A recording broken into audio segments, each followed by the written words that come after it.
Hi, everybody. Welcome to Character Modeling. That's right. Welcome to Character Modeling. That's right.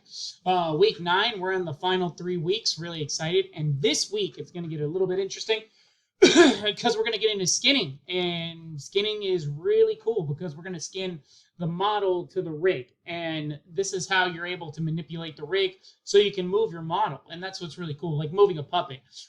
Because we built the rig, but we haven't really connected it to the coordinates of each of the planes, and that's when mapping and skinning really comes into play.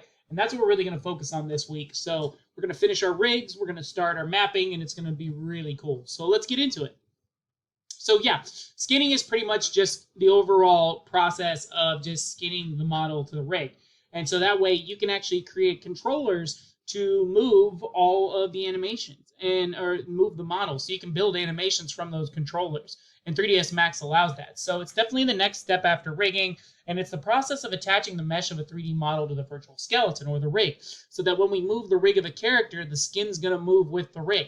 And this allows us to create a quality for the character animation. Not only that, it's selecting vertices and ranges of vertices to create those elements. Now, a long time ago, a few years ago, we used to do individual mapping with each coordinate on there, with each plane, and it took forever to do skinning. And now with the way we do it, with how we do seams and really wrapping them themselves, it's much better. So this way, we provide them with a set of instructions as to which the bones will follow and how closely they should follow the bones. And as you move your rig, your character should move as well. Now, how does it work? So each vertex of the mesh is transformed to the joint space through the bind matrix. And as we apply the joint transforms for each one of those elements for that particular point in time, this should convert back to the model space. Now, after this, when we apply the weight of that joint and the sum of the same operation for all the joints, this in turn will give us the effect of that given vertex. Now, we have to keep in mind that skinning does not care about the preservation of volume. It only interpolates the new vertex positions based on the weighted sum. So if you have weights, it's going to be really important to understand this. So that's huge. So that means that if you bend a shoulder too much, you're going to create a bulge. Or if you twist the shoulder, you'll create the candy wrapper effect. So you got to be careful how far you bend things and how far you move things. It's going to deform the model, and you don't want to do that because it then affects realism. So just a couple base points and worries to watch out for.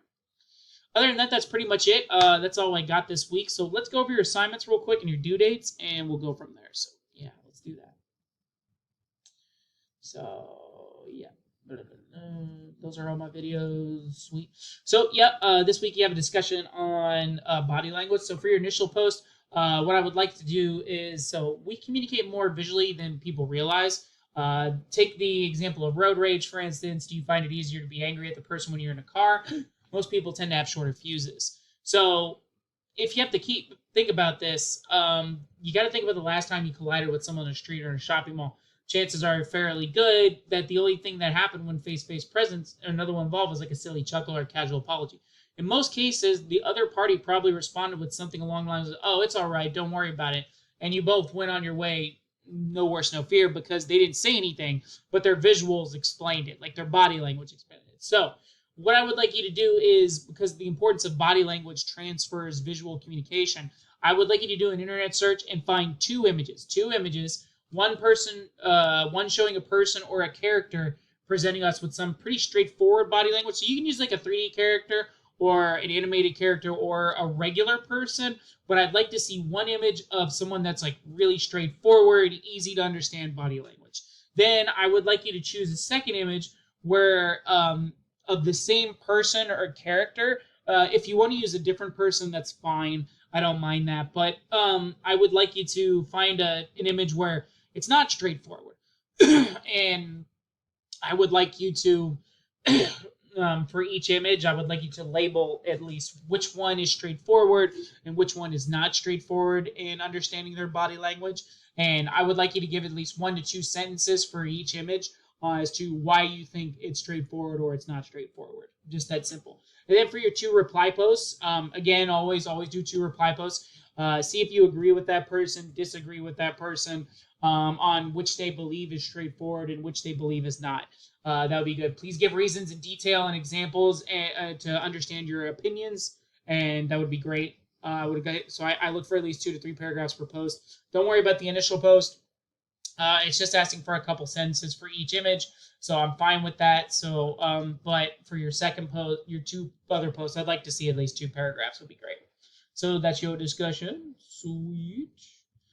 And then I would like you to finish the rig. That would be great. So 100% on the rig is what I would like to see completed for this week. And then once you complete your rig and turn that in, I would like you to start skinning your characters. So I'd like to see at least 50% of the image. I'd like to see the project files for all this as well. So that would be great.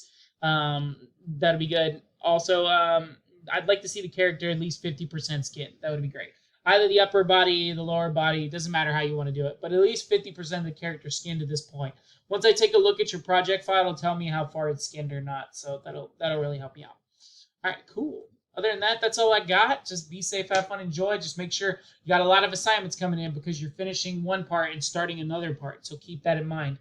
But other than that, that's all I got. Be safe, have fun, enjoy. If you need me, contact me as always, but that's all we got. So, all right, my friends. If you need anything, just holler. But that's it. All right. Be safe, have fun, enjoy. I'll talk to you soon. Bye bye.